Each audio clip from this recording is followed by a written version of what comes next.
നീർമാതളപ്പൂവിനുള്ളിൽ നീഹാരമായി വീണ കാലം നീലാംബരേ രാഗമായി താനേ നുകർന്ന നവനീതം ചിറകാർന്നുയർന്ന വാനിൽ മനമോയലാടിയ കാലം.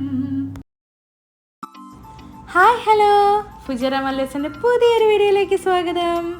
വീഡിയോ കാണുന്ന എല്ലാവരും സുഖമായിട്ടിരിക്കുന്നു എന്ന് വിശ്വസിക്കുന്നു. ഇത് കാണുമ്പോൾ തന്നെ നിങ്ങൾക്ക് മനസ്സിലായിട്ടുണ്ടാവുമല്ലോ, ഇപ്പം നമ്മൾ കേരളത്തിലാണുള്ളത്. തൃശ്ശൂർ ഒരു പ്രശസ്തമായ സ്ഥലത്തേക്ക് നമ്മൾ പൊയ്ക്കൊണ്ടിരിക്കുകയാണ്.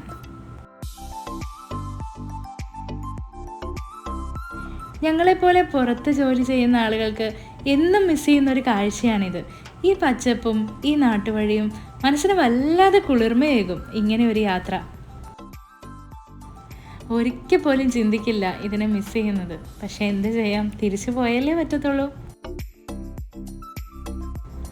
ഗുരുവായൂരിൽ നിന്നും ആൽത്തറ പൊന്നാനി റൂട്ടിൽ ഏകദേശം ഒരു 20 മിനിറ്റ് സഞ്ചരിച്ചാൽ എത്താവുന്ന സ്ഥലത്താണ് ഇന്ന് നമ്മൾ പോകുന്നത്. മലയാളത്തിൻ്റെ സ്വന്തം മാധവിക്കുട്ടിയായും ഇംഗ്ലീഷിൽ കമലാദാസായും പിന്നീട് ഇസ്ലാം മതം സ്വീകരിച്ചപ്പോൾ കമല സുരയ്യയായും മാറിയ നമ്മുടെ സ്വന്തം മാധവിക്കുട്ടി അമ്മയുടെ പുന്നയൂർക്കുളത്തേക്കാണ് ഇന്ന് നമ്മുടെ യാത്ര. കമല സുരയ്യയുടെ ഒരുപാട് നോവലുകളിലൂടെ നമുക്ക് സുപരിചിതമായ നാലപ്പാട്ട് തറവാട് സ്ഥിതി ചെയ്യുന്നത് ഈ പുന്നയൂർക്കുളത്താണ്. നാലപ്പാട്ട് തൻ്റെ തറവാട് കേരള സാഹിത്യ അക്കാദമിക്ക് ഇഷ്ടദാനം കൊടുത്തു എന്നാണ് അറിയപ്പെടുന്നത്. ഇന്നത്തെ ഈ യാത്രയിൽ ഞങ്ങൾ 4 പേരാണ് കേട്ടോ. ഞാനും അമ്മയും ഹസ്ബൻഡും പിന്നെ അമ്മയുടെ അനിയത്തിയും.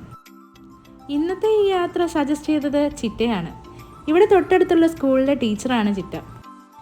ഇരുവശങ്ങളിലും ചെങ്കല്ല് പാകിയ ഈ വഴി ചെന്നെത്തുന്നത് മാധവിക്കുട്ടിയുടെ ഓർമ്മകളടങ്ങുന്ന തിരുമുറ്റത്താണ്. മാധവിക്കുട്ടിയുടെ നാലപ്പാട്ട് തറവാട് ഇന്നില്ല, പക്ഷേ പ്രണയത്തിൻ്റെ സ്മാരകമായി ആ നീർമാതളം ഇന്നും ഇവിടെ നിലകൊള്ളുന്നു. കമല സുരയ്യ എന്ന നാമധേയം സ്വീകരിച്ചെങ്കിലും എന്തുകൊണ്ടോ എന്തോ മാധവിക്കുട്ടി എന്ന് വിളിക്കാനാണ് മനസ്സാഗ്രഹിക്കുന്നത്. അവിടെ ചെന്നെത്തിയപ്പോൾ ഒരുപാട് പേര് കാത്തിരുന്ന് കാണാതെ പോയ ഒരു കാഴ്ചയാണ് ഞങ്ങളെ കാത്തിരുന്നത്. അതെ, നീർമാതളം പൂത്തുലഞ്ഞ് കിടക്കുകയായിരുന്നു ആ വഴി മുഴുവൻ, എന്തോ ഞങ്ങളെ സ്വീകരിക്കാൻ എന്ന മട്ടിൽ. മാധവിക്കുട്ടി എന്ന് പറയുമ്പോൾ തന്നെ നീർമാതളം എന്ന ഒരു ബിംബമാണ് മനസ്സിലേക്ക് ഓടിയെത്തുന്നത്. നീർമാതളവും സർപ്പക്കാവും ഇലഞ്ഞിമരവും ഇല്ലിമുളം കാടും കുളവുമെല്ലാം ഞങ്ങൾ ഒരു കൊച്ചു കുഞ്ഞുങ്ങളെ പോലെ ഓടി നടന്ന് ആസ്വദിച്ചു. ഒരിക്കൽ പോലും കണ്ടിട്ടില്ലെങ്കിലും മാധവിക്കുട്ടിയുടെ നോവലുകളിലൂടെ ഇതെല്ലാം മലയാളികളുടെ മനസ്സിൽ ഇടം നേടിയിരുന്നു.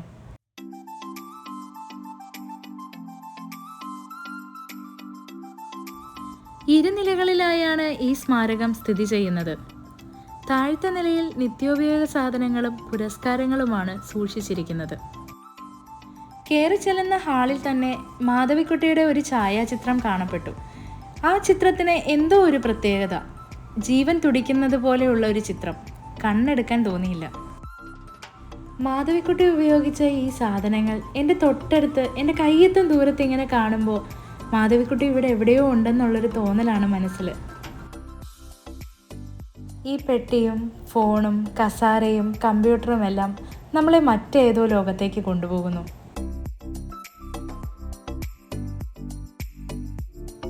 മറ്റ് സന്ദർശകർ ഇല്ലാതിരുന്നതിനാൽ തന്നെ എല്ലാം സമയമെടുത്ത് കാണാൻ സാധിച്ചു.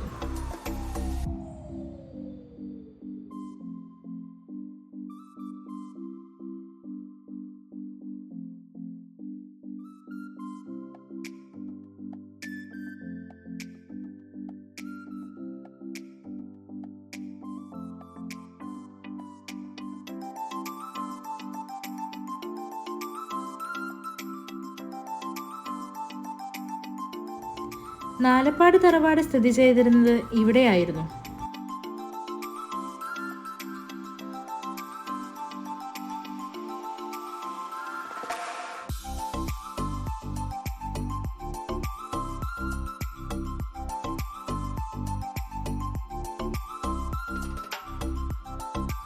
സ്നേഹത്തെ മതമായി കണ്ടവളാണ് മാധവിക്കുട്ടി. ഒന്നല്ലെങ്കിൽ മറ്റൊരു തരത്തിലുള്ള സ്നേഹാന്വേഷണമാണ് ഓരോ കഥയിലും നമുക്ക് കാണാൻ സാധിക്കുക. സ്നേഹത്തിൻ്റെ, പ്രണയത്തിൻ്റെ തീവ്രതയിൽ എന്തും കീഴടക്കാനുള്ള ഒരു വെമ്പലുണ്ട് കമല സുരയ്യയുടെ ഓരോ കഥകളും. സ്ഥിരമായ സ്നേഹത്തിൽ താൻ വിശ്വസിക്കുന്നില്ല എന്നവർ പറയുന്നു. മാതൃസ്നേഹം എന്ന സ്ത്രീയുടെ ഭാവം എല്ലാ കഥകളിലും കാണാൻ കഴിയുമെങ്കിലും അശാന്തമായ ഒരു പെൺഹൃദയമാണ് കഥാതന്തു.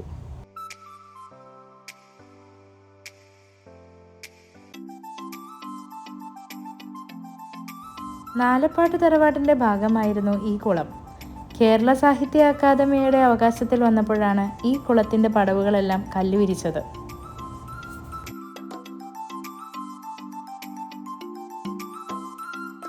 മാധവിക്കുട്ടിയുടെ അവസാന നാളുകളിലെ ഒരാഗ്രഹമായിരുന്നു ഇനിയൊരു ജന്മം പക്ഷിയായി ജനിക്കണമെന്ന്.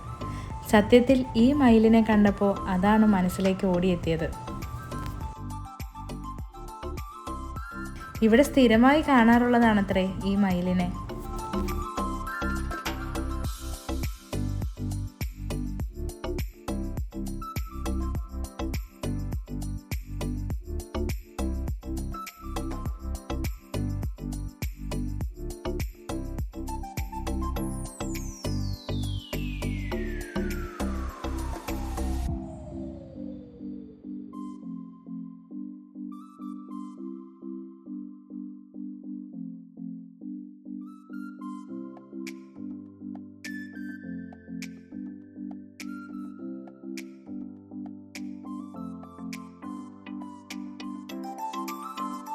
പെട്ടെന്ന് അവിടുന്ന് ഇറങ്ങിപ്പോരാൻ തോന്നിയില്ല. കുറച്ചേറെ സമയം ഞങ്ങൾ അവിടെ ചെലവഴിച്ചു.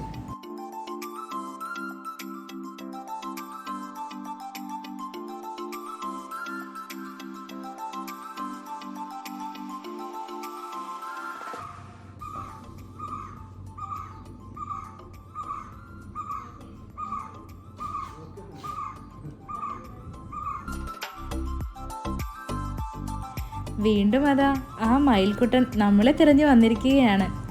വീഡിയോ എടുക്കുന്നുവെന്ന് കണ്ടപ്പോഴേ ആള് സ്ഥലം വിടാൻ ഭാവിച്ചു.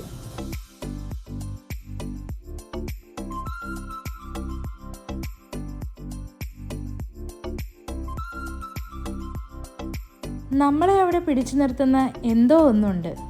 ഒന്നുകിൽ ഈ അന്തരീക്ഷമായിരിക്കാം, അല്ലെങ്കിൽ ഈ നിശബ്ദതയായിരിക്കാം, അതുമല്ലെങ്കിൽ മാധവിക്കുട്ടിയുടെ ഓർമ്മകളടങ്ങുന്ന ഈ വീട് തന്നെ ആയിരിക്കാം.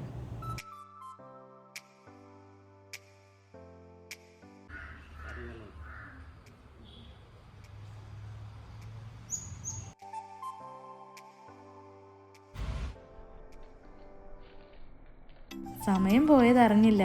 തിരികെ പോവാനുള്ള നേരമായി. ഇവിടെ നിന്ന് യാത്ര പറഞ്ഞിറങ്ങിയപ്പോൾ മനസ്സ് വല്ലാതൊന്ന് പിടഞ്ഞു. ഒരു കുറ്റബോധം.